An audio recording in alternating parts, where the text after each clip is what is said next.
Salam warga Taniling TV, saat ini kita berada di Kabupaten Magelang.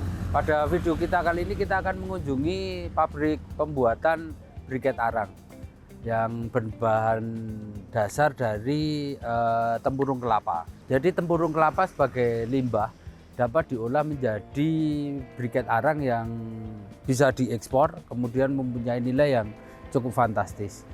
Jadi seperti apa videonya dan kemudian seperti apa pabriknya, kita akan bincang-bincang dengan owner dari pabrik briket arang ini. Jadi terus ikuti video ini sampai selesai. Jangan lupa untuk like, komen, dan subscribe di channel Taniling TV dan download aplikasi Taniling di Play Store.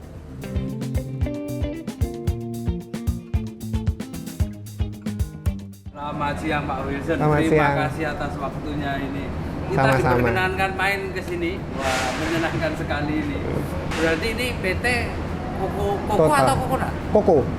PT Koko Total Carbon Indonesia. Total Carbon Indonesia. Itu dimulai tahun berapa dan sejarahnya bagaimana? Sebenarnya kita itu mulai dari pertengahan tahun 2018. Nah, dulu ada ex-rekan kami yang ngajak diskusi bersama untuk buka peluang bisnis baru. Salah satunya ini briket untuk shisha ini. Cuman pada saat itu jujur aja kita pengetahuan akan briket untuk shisha ini nol sama sekali. Kita nggak tahu bahannya apa, diproduksi untuk apa, cara produksinya bagaimana, dipasarkan kemana, kita tuh nggak ngerti. Mulai dari situ kita belajar sedikit-sedikit tentang briket dan kita lihat pasarannya kok pada saat itu bagus sekali pasarnya. Jadi demand-nya tuh tinggi. Karena demand-nya tinggi, kita memberanikan diri untuk terjun ke bisnis ini. Cuma kita nggak langsung bikin pabrik, karena kan kita masih belajar. Nah, kita masih banyak belajar, nah makanya kita mulai trading dulu. Nah, kita mulai trading, kita mulai visit pabrik-pabrik dulu, kita belajar bagaimana sih spek yang dibutuhkan masyarakat internasional itu gimana untuk sebuah briket yang bagus ini. Nah, akhirnya kita dapat supplier-supplier yang kita rasa bagus, kita mulai pasarkan. Setelah kita pasarkan tuh 8-10 kontainer kita udah bisa kirim trading itu. Nah, kita rasa kayaknya bisa nih kita bikin pabrik juga. Nah, mulai kita cari-cari lokasi di Magelang. Nah, lokasi kita juga cari-cari teknisi yang bisa bikin mesinnya sendiri. Sembari kita tetap trading pada saat itu. Terus abis itu awal 2020 pabriknya udah jadi. Maret 2020 itu kita mulai produksi sendiri dan ekspor sendiri. Kenapa di Magelang? Kok Magelang sih? Karena kita domisilinya Magelang, keluarga. Dan di Jawa Tengah ini kita mikirnya memang kelapanya banyak juga gitu loh. Yang bakar arang itu banyak. Jadi lebih mudah. Untuk shippingnya juga kita lebih mudah di Jawa. Karena kan biasanya portnya melalui Surabaya atau Jakarta. Nah, jadi biaya transportnya juga lebih miring lah daripada kita bikin di luar pulau. Nah, cost-nya akan lebih besar. Nah, alasannya dulu akhirnya waktu trading yang dipilih ini kan bahwa demand-nya briket itu tinggi pada saat itu. Nah, 2018. Betul. Nah, itu tinggi karena kan ini sifatnya kan lebih ke culture ya, lifestyle yang terus-menerus orang konsumsi shisha terus. Nah, mereka otomatis butuh ini terus juga sebagai pembakarnya. Nah, terus kita lihat demand-nya tinggi ya, kenapa nggak kita coba sih gitu. Kita sebenarnya juga pernah ragu-ragu sih, bisa nggak ya? Cuman ya itu kita coba trading dulu makanya. Untuk kualitas briketnya yang produksi di sini berarti? Kita sih lebih ke platinum, premium platinum. Jadi premium platinum itu kita bikin abunya tipis, abunya itu dari 1,6 sampai 2,2%. Warna abu kita juga putih, silver natural. Nggak boleh berasap, tidak boleh berbau, tidak boleh mudah pecah. Itu. Jadi nggak keluar asapnya? Nggak. Jadi cuma bara aja. Karena end customer kita yang di luar sana itu kan kebanyakan mereka itu ke kafe-kafe shisha dan kafe shisha mereka itu biasanya indoor. Bayangin kalau indoor terus mereka bakar semuanya shisha, bakar briket kita bau. Briketnya bau semua. Briketnya berasap, asap semua. Terus kalau mudah retak, mudah jatuh, itu mereka bakal bisa loncat kan percikannya. Nah, kena sepatu mereka atau celana mereka. Nah, itu dipikirin sampai segitunya sih kalau untuk briket shisha. Pasar paling besar di mana? Kalau sekarang ini semuanya merata ya. Kan ini kan culture orang Timur Tengah sebenarnya. Nah, culture orang Timur Tengah, tapi orang Timur Tengah pun sekarang ada di mana-mana kan. Amerika ada, Eropa ada. Nah, dan mereka tetap membawa culture shisha ini gitu loh. Nah, sekarang udah nyebar kemana-mana. Dan nggak cuma orang Timur Tengah aja yang shisha sekarang. Orang Belanda, Jerman itu banyak, Rusia juga banyak banget, Brasil. Maaf kembali sedikit, berarti ini bahan dasarnya apa ini? Bahan dasarnya arang tempurung kelapa. Jadi kita bahan dasarnya udah terima sampai di pabrik itu berupa arang tempurung kelapa. Jadi tempurung kelapa yang udah dibakar. Ya. Nah, gitu. Loh, sebelumnya berarti apa namanya harus tempurung kelapa atau bisa dengan bahan yang lain? Kalau untuk mau membuat kualitas yang bagus harus 100% tempurung kelapa. Ya, kalau kita sih tempurung kelapa 100%, kita nggak campur kayu, kita nggak campur, atau bahan-bahan lain kita nggak. Berpengaruh sama kalorinya, sama ketebalan abunya juga, terus warna abunya juga berpengaruh. Kalorinya juga, mungkin tempurung kelapa itu paling tinggi dia. Akhirnya kenapa tempurung kelapa yang ada di Indonesia ya? Emang tidak ada? Atau produk Ada, lain? mungkin di negara-negara lain ada. Cuman kan kita tahu kalau Indonesia tuh salah satu penghasil kelapa terbesar di dunia. Maka kan orang-orang buyer luar negeri itu tentu ngelirik Indonesia gitu loh sebagai produsen nomor 1 briket di dunia juga. Dan mungkin memang kualitas arang kita berbeda karena saya pun kalau misalnya datengin arang itu kan nggak cuma dari satu sumber, Ya. itu dari beberapa petani, dari beberapa daerah. Dan setiap daerah itu punya karakter masing-masing arangnya. Nah makanya mungkin Indonesia itu diberkahi sama yang arangnya mungkin kelapanya bagus gitu loh dibandingkan negara-negara lain. Nggak repot itu dengan begitu banyaknya. Nah itu tantangan kita juga sih. Yang tantangan kita gimana caranya membuat suatu briket yang bagus dan stabil hasilnya. Iya. Karena kan kita pakainya berbagai sumber tuh. Iya. Dari mana, dari luar pulau juga. Nggak mungkin kita ngirim buyer satu kontainer ada yang belang-belang gitu. Iya. Ada yang abunya tipis, ada yang abunya tebel. Terus ada yang berasap, ada yang enggak, ada yang bau, ada yang enggak. Nah itu kan nggak mungkin. Nah itu tantangannya itu gimana kita bisa bikin kualitas briket bagus dan stabil sama. Berarti kalau dikirimnya kemasannya seperti ini? Kemasannya biasanya ya dia ada, kalau yang full packaging itu dia dari inner plastik 1 kiloan biasanya ya. Ada Iya. juga yang 1/2 kilo. Nah 1 kilo, terus habis itu masuk ke inner box. Inner box 1 kiloan juga. Terus masuk master box itu 10 kilo. Nah itu full packaging itu seperti itu. Ada juga yang curah. Jadi inner plastik langsung masuk master box itu juga ada. Atau bulk dicurah gitu. Kalau tempurung kelapa itu sebenarnya kan limbah. Iya limbah bener. Wah, Itu yang kita olah. berarti ini pengolahan limbah. Betul, karena biasanya orang itu yang produksi buah kelapa itu kan biasanya buat kopra atau santan. Nah dari produksi itu mereka buang, tempurung kelapa ini mereka buang. Nah tugas kita itu mengolah limbah itu jadi sesuatu yang value-nya tinggi dan bisa laku di pasar nasional. Jadi ini sebagai sebuah apa namanya pengolahan limbah. Ya. Kemudian ini juga sudah ada market.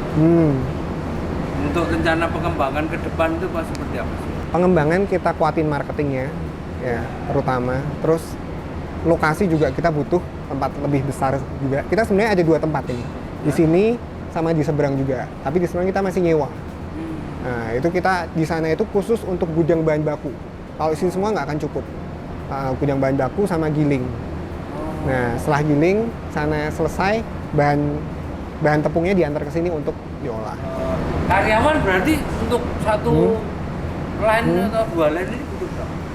Kalau sekarang kita karyawan 50, tapi bakal nambah lagi sih sebenarnya. Di sana itu satu kotak gitu rata-rata segitu tuh harga berapa sih? Kalau yang per kilo nih bisa $10 bisa. $10. Itu tempurung kelapa Iya, dari betul. $10. So, ada juga yang kalau platinum dia malah $15 juga ada. Itu range-nya macam-macam. Ada yang $5 pun juga ada. Jadi tergantung kualitasnya. Ya kita ambil tengah 10. Betul, ya 10 lah. Rata-rata 10. 150. 9 sampai 10, betul. 150.000 kan. Cukup tinggi kan? Lah, ya. Dari Nah, satu kotak. Untuk bikin 1 kilo arang itu tempurung kelapanya butuh berapa ya? Perbandingannya itu kalau bakar dari misalnya nih ya, bakar dari yang mentah. Ya.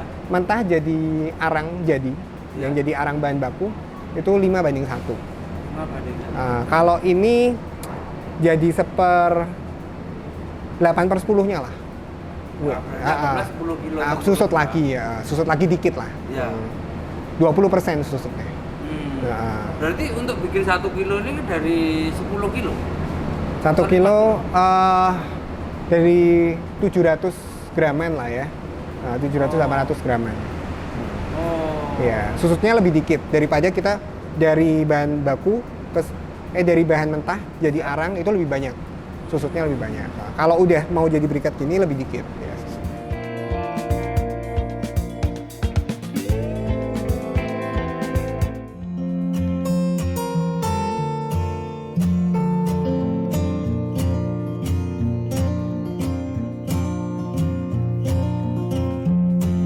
Nah kalau ini proses apa ini?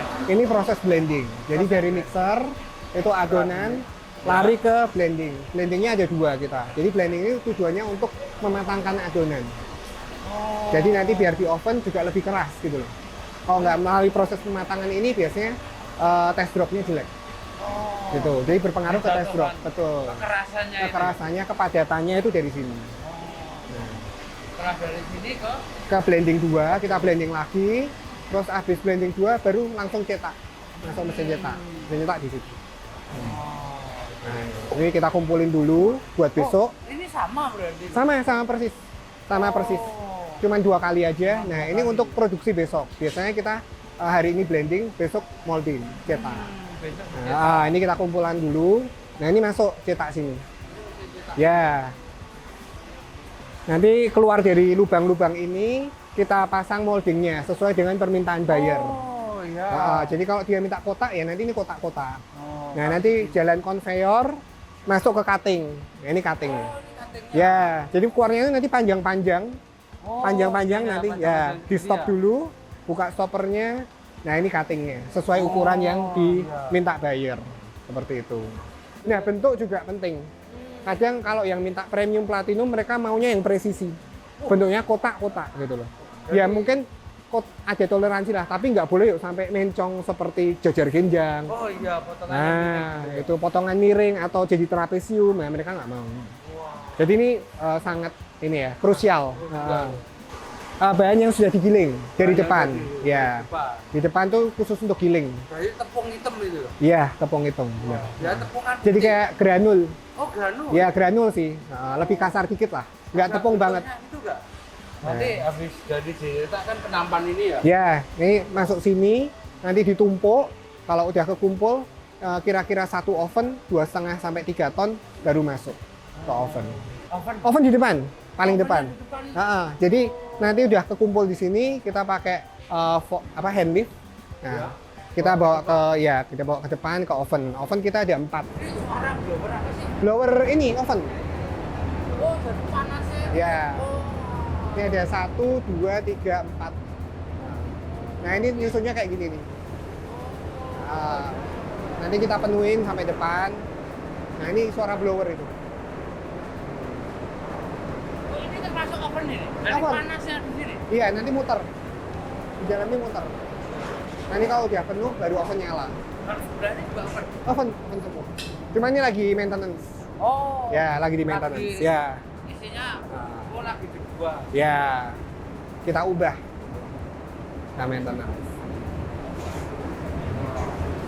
Ternyata di oven ya? Iya. Itu yang akhirnya bikin kos produksi lumayan tinggi. Betul. Karena pakai gas. Karena pakai gas dan waktu yang cukup lama. Betul. Lama sekali. 40 jam.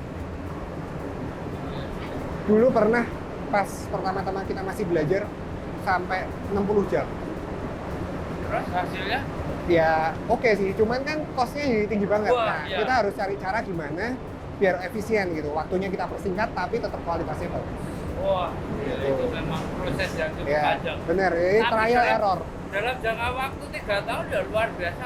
Ya, tapi ya tetaplah masih kita Ya, ada lah. Masih, tapi ada. kan ke depan masih Ya. perbaikan lagi. Betul.